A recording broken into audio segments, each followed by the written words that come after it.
اعوذ باللہ من الشیطان الرجیم بسم اللہ الرحمن الرحیم۔ محترم ناظرین، السلام علیکم ورحمۃ اللہ وبرکاتہ۔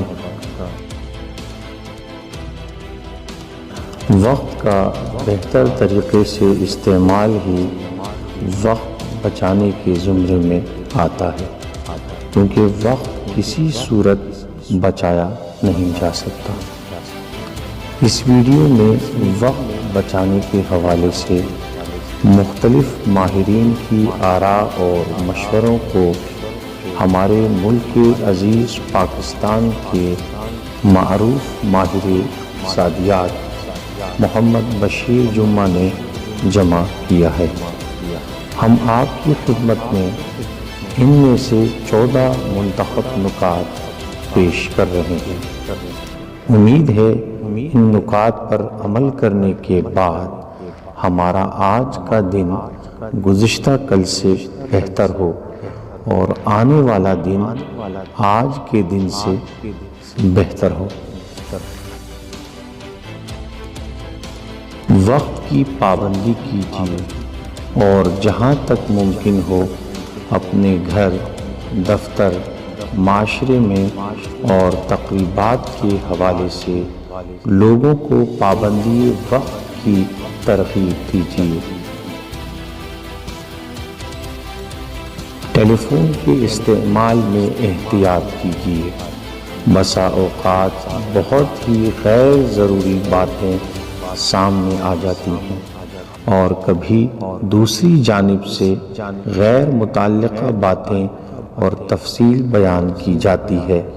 ایسے مواقع پر حکمت سے کام لیتے ہوئے بات چیت کو مختصر کرنے کی کوشش ہونی چاہیے۔ خاص اور منتخب کام کریں، جن کے بغیر گزارا ہو سکتا ہے اسے چھوڑ دیں۔ ایک وقت میں ایک چیز یا ایک کام کریں۔ بیل گاڑی یا ٹرانسپورٹ کنٹینر بننے کی کوشش نہ کریں۔ اپنی شخصیت اور رویے میں لچک پیدا کریں۔ ہٹ دھرمی انسانی تعلقات میں زیب نہیں دیتی۔ معذرت کرنے کا فن استعمال کریں۔ جو کام نہیں کر سکتے اور جو کام آپ کے مقاصد کے مطابق نہیں ہے، اس سے معذرت کرنے میں کوئی حرج نہیں ہے۔ لوگوں کی عزت نفس کا ہمیشہ خیال رکھیں اور اپنے ماتحت افراد کی ہمیشہ رہنمائی کرتے رہیں۔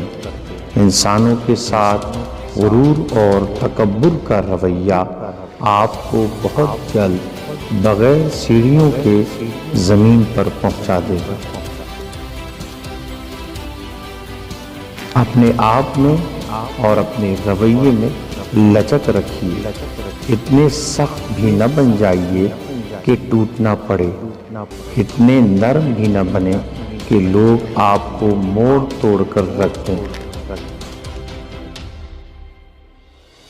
ٹیلی ویژن اور سوشل میڈیا بغیر لگام کا گھوڑا ہے جو وقت کی فصل کو رونق ڈالتا ہے۔ اسے قابو میں رکھیں تاکہ وقت کے گھوڑے سے آپ گر نہ جائیں۔ دوسروں کا وقت ضائع نہ کیجیے۔ دوسروں کو انتظار کی زحمت مت دیجیے۔ اپنی مشکل حالت میں اپنوں میں سے غیر اور غیروں میں سے اپنے تلاش کرنے کی کوشش کیجیے۔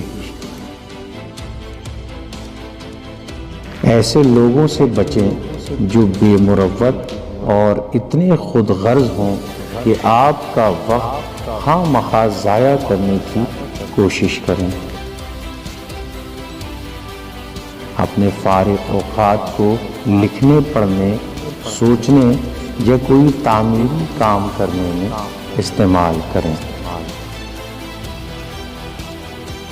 مناسب آرام، اچھی صحت، متوازن غذا، باقاعدگی سے ورزش، منصوبہ بندی اور محنت کے ساتھ فرائض کی ادائیگی، تفکرات کی اللہ کو سپردگی، اللہ کی نعمتوں کا شکر اور محنت کے ساتھ توکل اور دعا، یہ عناصر آپ کو ترقی دینے اور کامیاب بنانے میں اہم ہیں۔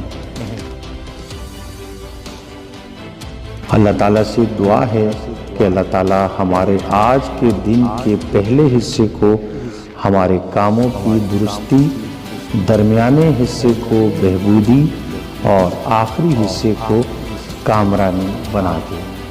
الہی آمین۔ اللہم صلی علی محمد وعلی محمد۔ والسلام علیکم ورحمۃ اللہ وبرکاتہ۔